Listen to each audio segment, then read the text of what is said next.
Doing literally anything frees us from having to do everything. Today we're talking about how doing the least is actually a really great approach to getting things done. This is one of those things that sounds so simple and obvious, but so many of us don't practice it.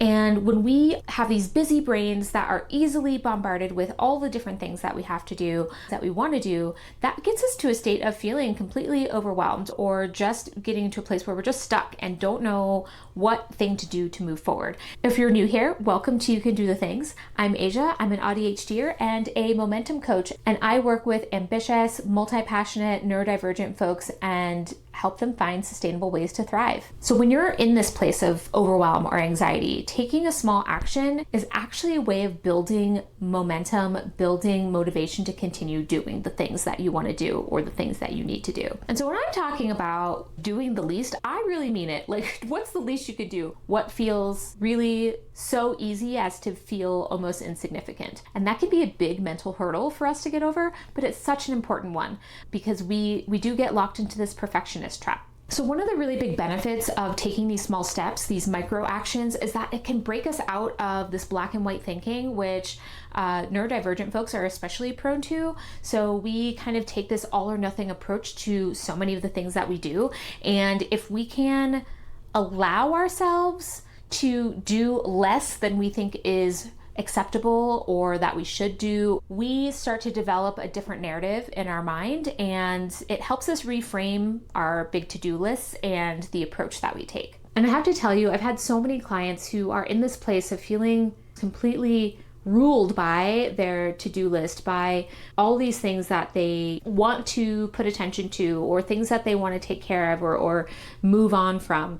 And so sometimes there's this feeling that they don't have control over what they do. And so we talk about again and again is like, what is a small thing that you can do? Can you allow yourself to be okay with doing that today? Fold one pair of socks, open up the email that you need to respond to and just write hello. Clearing one corner of your completely covered desk. All of this is really a way of generating just enough momentum to keep you moving forward, to put you in a place of feeling good about the actions that you've taken in the day without staying in that place of complete overwhelm. And one of the things that leads to overwhelm is this to-do list, whether it's written down or it's in our heads.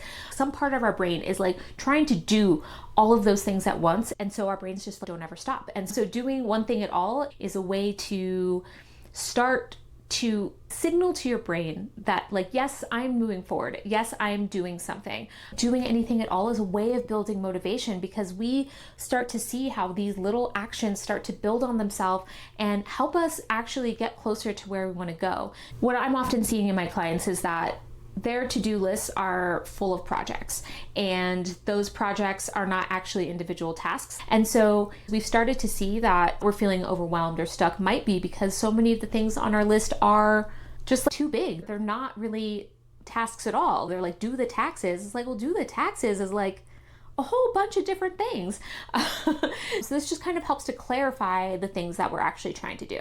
This is taking this idea of I have to do this project or this task fully, completely, perfectly, and instead say, is there a smaller approach I can take? Years ago, I had a job that was completely burning me out, and I would be in this place where on the weekend, I would feel so like I needed to do all the things I wanted to do because I never had time during the week and I never had the energy or the right attitude, that on the weekend I would have these competing ideas of I want to wake up early and go to the farmer's market and do my workout and do some meal prep and da-da-da and all these things. And then at the same time, I would have these ideas of I want to sleep in and I want to watch movies and I want to just have a cozy relaxed time at home. And I would get to Sunday morning and I would already be like in tears almost because I could see that I wasn't going to do all these things that I wanted for myself. And I was going to have to go back to my job and have another week that felt so not how I wanted to. And so I started this mantra, this way of thinking of what's the least I can do to feel good about today. And that question really helped me to dial into what is it that I need? What do I feel capable of? What would help me feel less frazzled? Some days I needed to sleep in and I needed to relax and I needed to have some really like cozy, low sensory time.